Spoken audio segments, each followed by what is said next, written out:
lurks in the hearts of men. The shadow knows.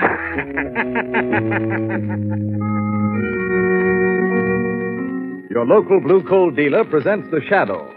These half-hour dramatizations are designed to forcibly demonstrate to old and young alike that crime does not pay.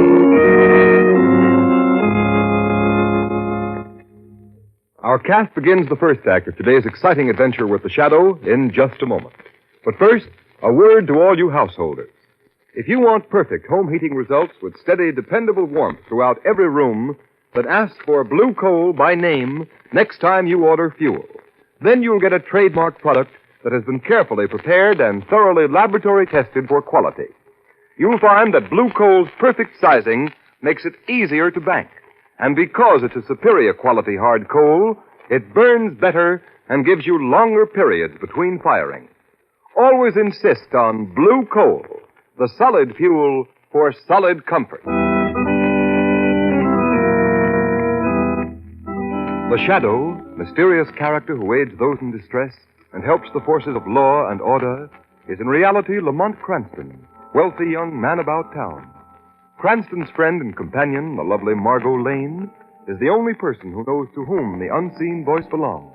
The only one who knows the true identity of that master of other people's minds, the Shadow. Today's story, The Ghost of Captain Bayloe.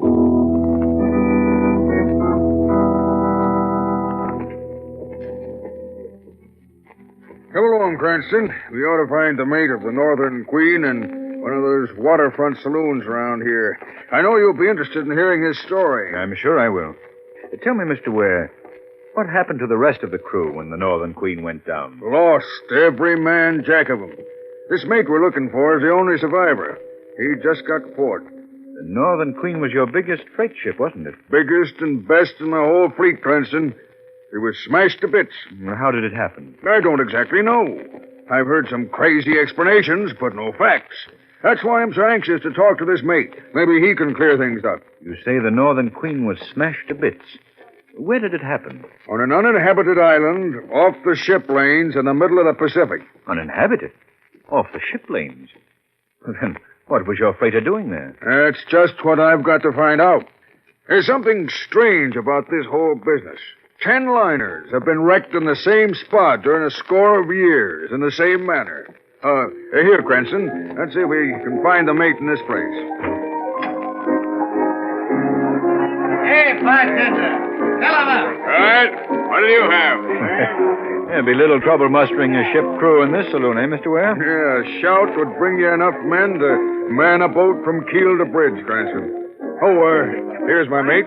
Hi there, mate. I see you're still fit to ride a gale. Commodore Ware, sir. It's right pleased I am to lay an eye on you again. I want to talk to you. Can we go in the back room there? Aye, sir. Right in here. It'll be nice and quiet.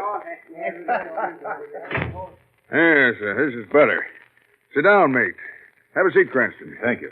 I know you want to hear about the wreck of your ship, the Northern Queen. Yes. Mate, give me the fact. That I will, sir. And it'll likely raise the hair on your head just as it's whitened mine.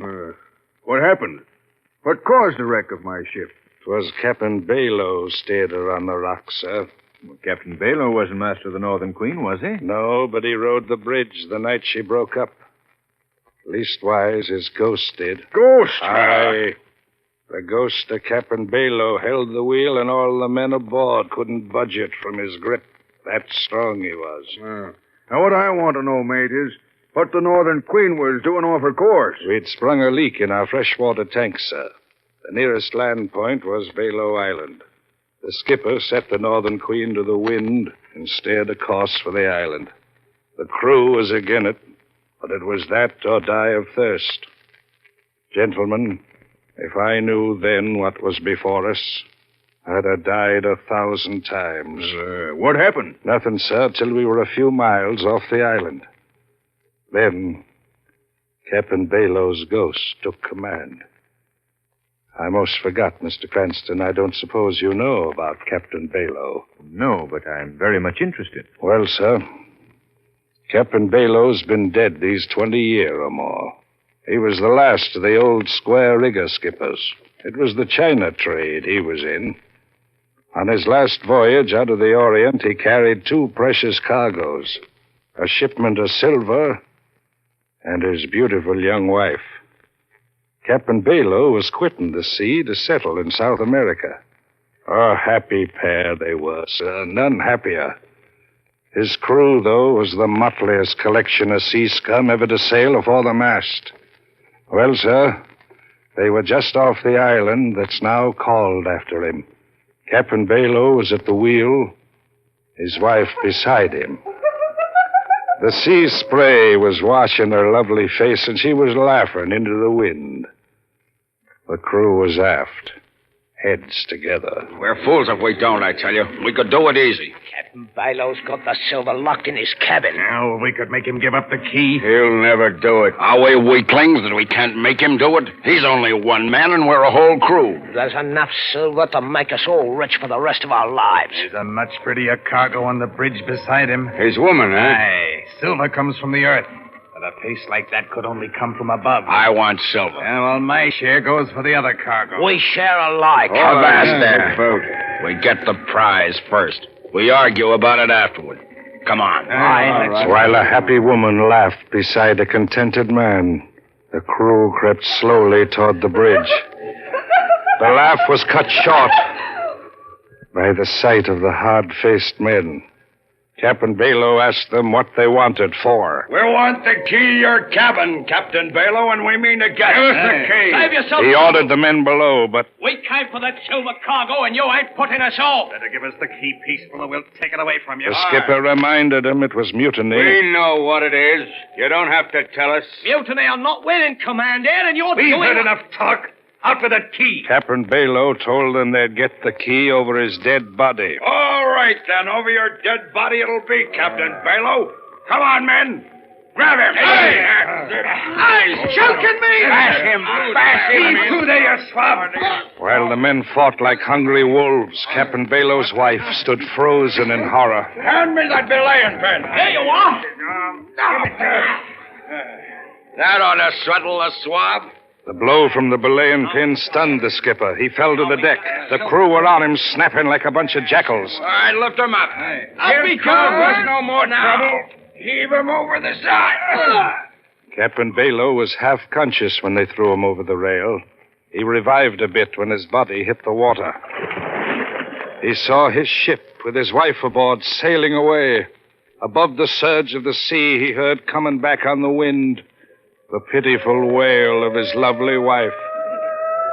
Before the waters covered him up, Captain Bayloe, with an oath on his lips, swore eternal vengeance on all men who sail the sea.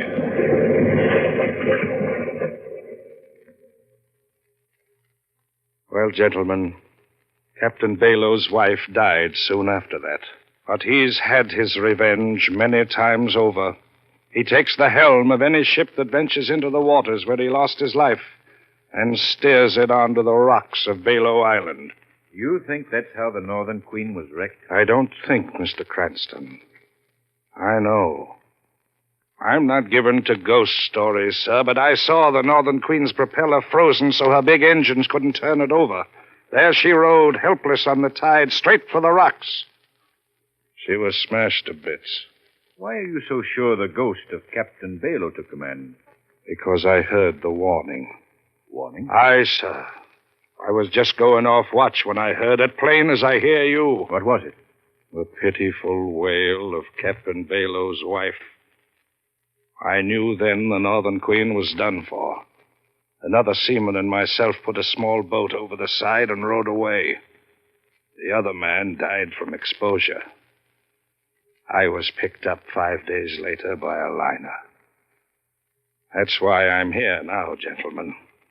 And there's not enough money in all the world that'd get me back to Bayloe Island. Well, the wreck of the Northern Queen is still a mystery to me. Cranston, what do you think? What do I think?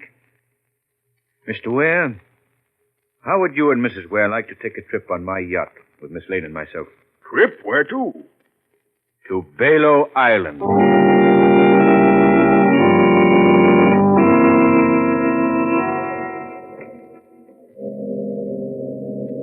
By George, it's funny. Here I am, owner of a fleet of ocean liners I haven't been to sea in years. Cranston, I'm glad you suggested this voyage. Well, I'm glad you're enjoying it, Mr. Ware. Yeah. Oh, this salt air makes you sleepy. Mrs. Ware and Miss Lane have turned in long ago. Guess I'll follow suit. Coming, Cranston? Yes, I'll join you below in just a moment. All right. Oh, good evening, Captain. Good evening, Mr. Ware. Mr. Cranston. Yes, Captain? Any orders for tonight, sir? No. Order to the same course. Well, you haven't yet told me where we're heading, sir. No. That's so. You mind, sir? Not at all, Captain. We're heading for Bayloe Island. Bayloe Island? Yes. You've heard of the place, I suppose? What seaman hasn't? And why in heaven's name do you want to go to that place, sir? I want to convince myself of something. It's a dangerous voyage, sir. You think we might be wrecked, is that it? Not only that, sir, but it means trouble with the crew. When they find out we're heading for those haunted waters, well, I hate to think of what may happen. Tell me, Captain, do you believe in this legend? Do you fear the ghost of Captain Bayloe? Yes, sir, I certainly do.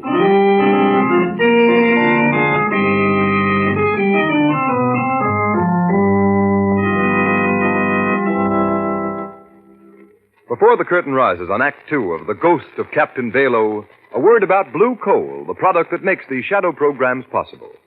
Right now, with winter half over, most of you householders find that it's time to order more fuel, for the supply in your bins is getting low. But when you order that fresh supply, be sure to remember this.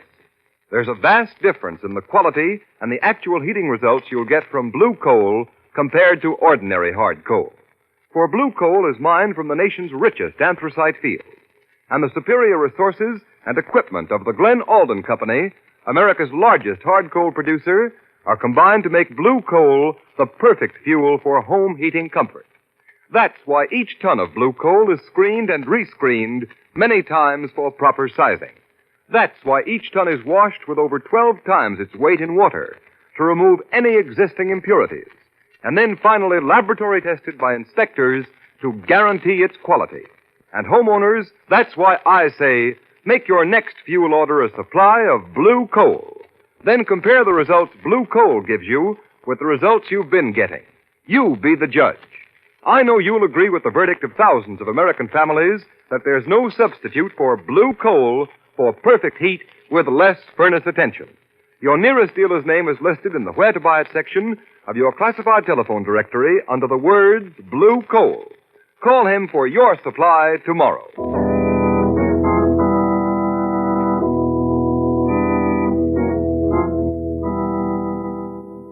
Quiet, men. Quiet.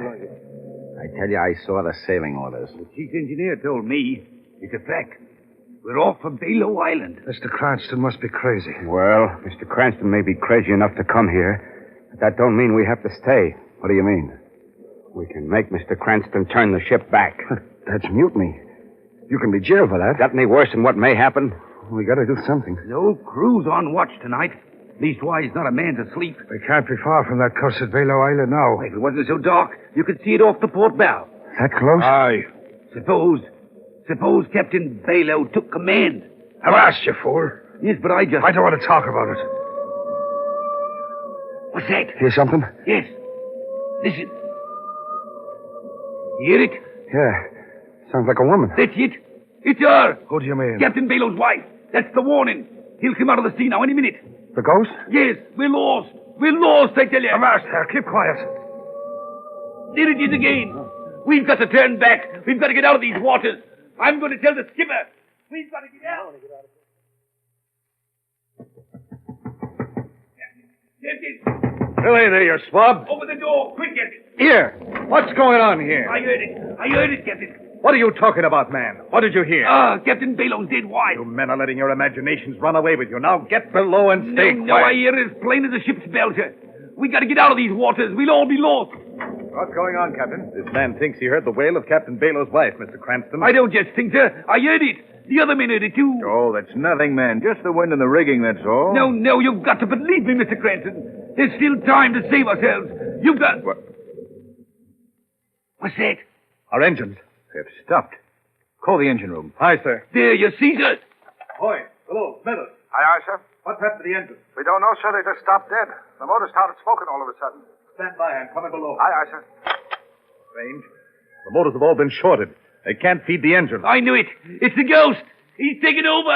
We lost. The ship's lost. Quiet, man. I'm getting out of here. The ship's haunted. Don't go out there. Come back here. Captain, we've got to stop that man. He's gone mad. Stop that man! Stop him! We lost, I say. Ahoy there, mate. Turn on the searchlight. Aye, sir. We went off the board bow. Swing that light this way. Lamont, what's happened? One of our men leaped over the side, Margot. Leaped over, you say, Cranston? Yes, Mr. Ware. Why? Our engine stalled. Poor fellow became crazed with fear. Oh, this is frightful, Lamont. I only hope we can find him in this heavy sea. Cranston. Yes, Captain. Have you found him? No, I'm afraid, sir, there's not much of a chance in a sea like this. There's no sight of him. We've got to find him. We must. The men will do all they can up here. I've got to go below and see what can be done about our engine. What's our position, Cranston? We're just off the island, Mr. Ware. Is there much of a drift? Pretty heavy one, and it's toward the island. That means we may crash if the engines aren't started. Mr. Ware, Yes, Cranston? help me lower one of our small boats. Small boat. What for? I'm going over to that island. Lamont, But what good would that do? The place is uninhabited. Nevertheless, I've got to see what's there. this is too dangerous. I don't want you to go out there alone. You and everybody else on this yacht are in great danger, Margot. I've gotten you all into it. I've got to try and get you out of it. Well, if you're going out there, Lamont, I'm going with you.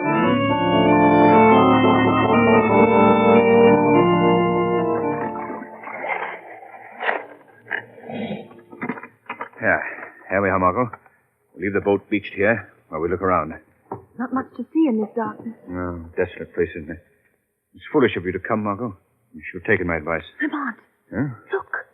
Look over there. What is it, Margot? Something's coming out of that clump of bushes. Oh, it's coming toward us. A man. Lamont, could it be the ghost of Captain Bayloe? Don't be frightened, Margot. I've got my gun. Stand where you are. I'll shoot. What do you want? Do you hear me, men? Keep away, I said.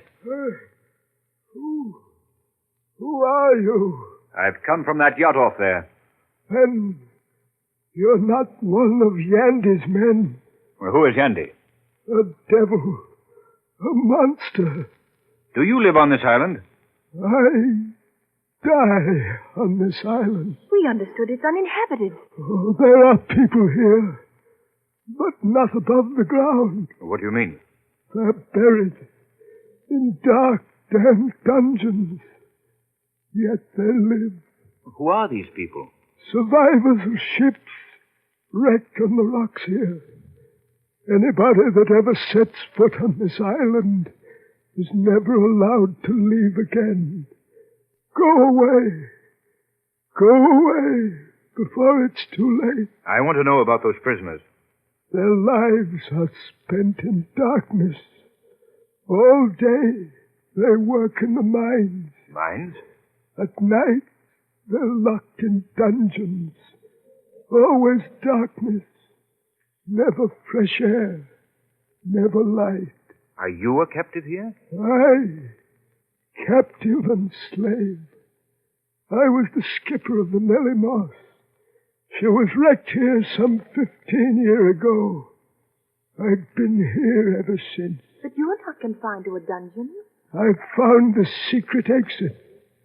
I steal out at night to watch the sea and hope. Lamont, something will have to be done for these unfortunate people. There's nothing you can do.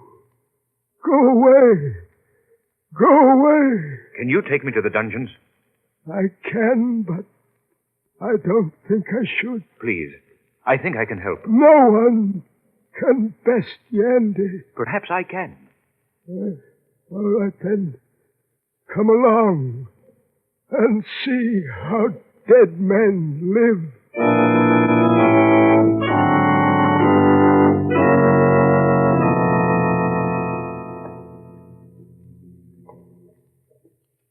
Careful. The guard is due along any minute. Keep close to me, Margot. This place is dark. I'm all right, Lamont. What's that? The dungeons. They're just below this crevice. You have to jump here. All right. Let me help you, Margot. There we are. This is all the light we ever see. A single flare. Lamont, look. Good heavens. Are these men? These are the ones that have gone blind from the dark. They can't work, so they must die of slow starvation. How horrible. How many men are here? 100. This is awful, Lamont. Men! Men! Look! 2 from the outside world. They've come to help us. There's no help for us. Careful. Here comes the guard. Get back, Margot. In here. He will pass. Get behind me, Margot. Tell me, men. Does this guard have the keys to the dungeon? Yes. What are you going to do, Lamont? Get those keys. Liberate these men. But how? Quiet, Margot. Here he comes.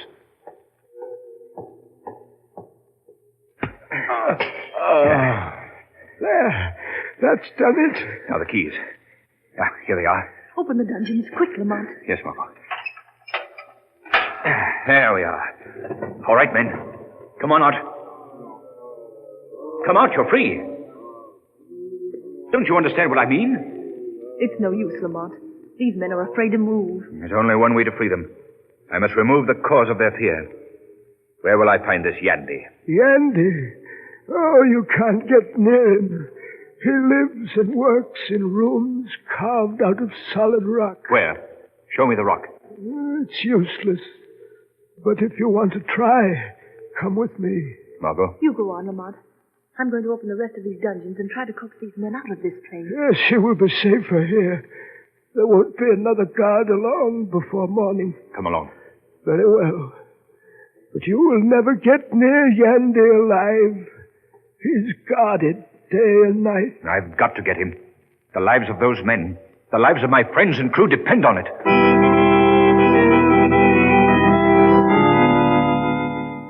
Can you make her out yet, Mr. Yandy? Yes. Yes, she's a yacht. A rich man's plaything. It'll soon be his coffin. They got the engines going again, sir. Very well. Turn on the black beam. Short the motors. Yes, sir.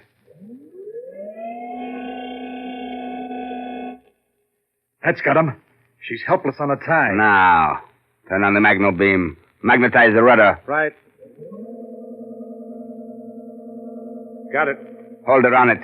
Steer the rudder toward the rocks on the north end of the island. Yes, sir. There.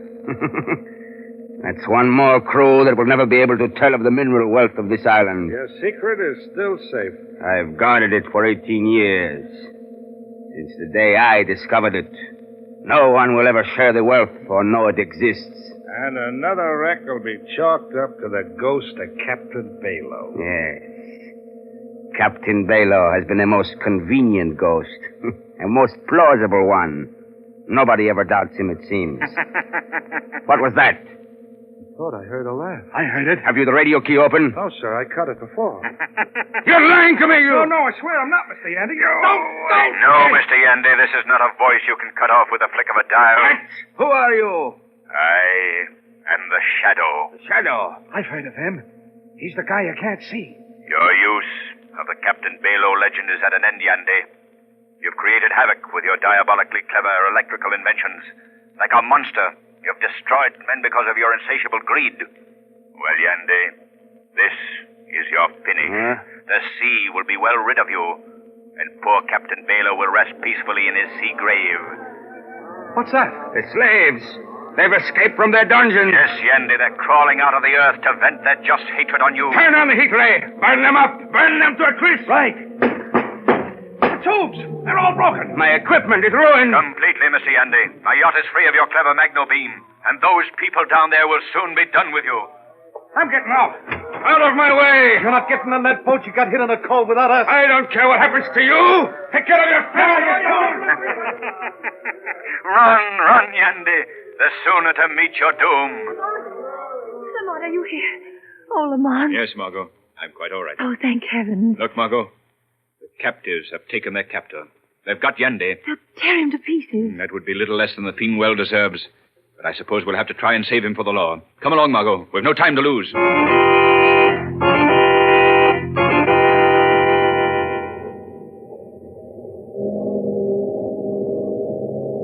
Well, we've got all those men you saved from the dungeons berthed below deck, Mr. Cranston.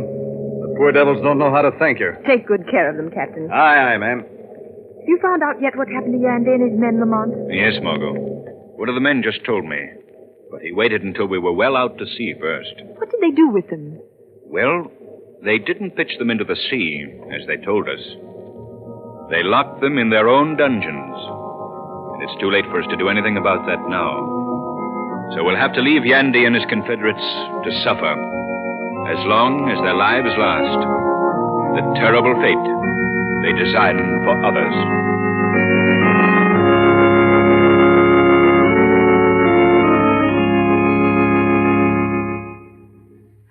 Before you hear a preview of next week's Shadow Story, here's John Barclay, Blue Coal's heating authority, with his weekly tip on how to save yourselves time, trouble, and money in furnace attention.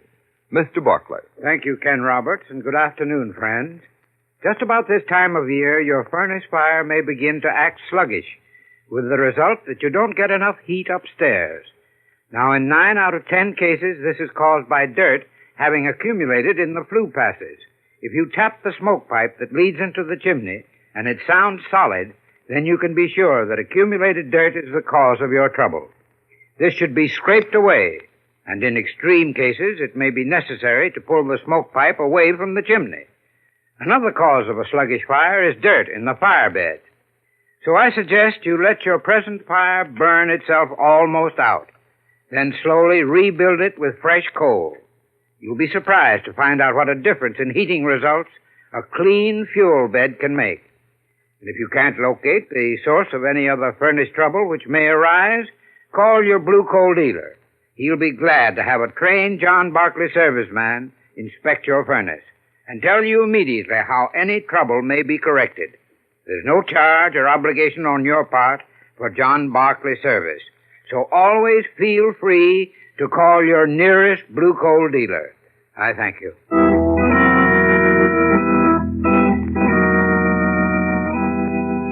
Next week, Blue Coal brings you one of the strangest of all shadow adventures. At this time, we present a dramatic moment from this new shadow story. The scene is a hospital consulting room. Margot is speaking with Dr. Anthony. Doctor, you've got to do something. You've got to save Mr. Cranston. Miss Lane, I hate to tell you this, but Lamont Cranston can't live through the night.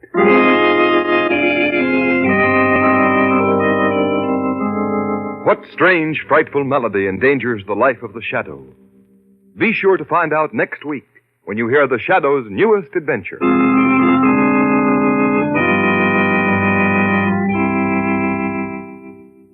Today's program is based on a story copyrighted by the Shadow magazine. All the characters and all the places named are fictitious. Any similarity to persons living or dead is purely coincidental. The Shadow magazine is now on sale at your local newsstand.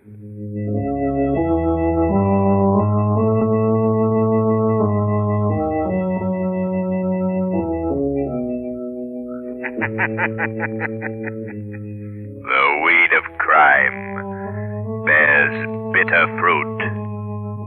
Crime does not pay. The Shadow knows.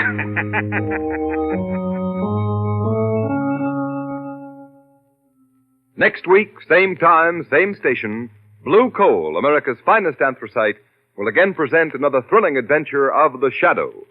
Be sure to listen, and be sure to burn Blue Coal, the solid fuel for solid comfort.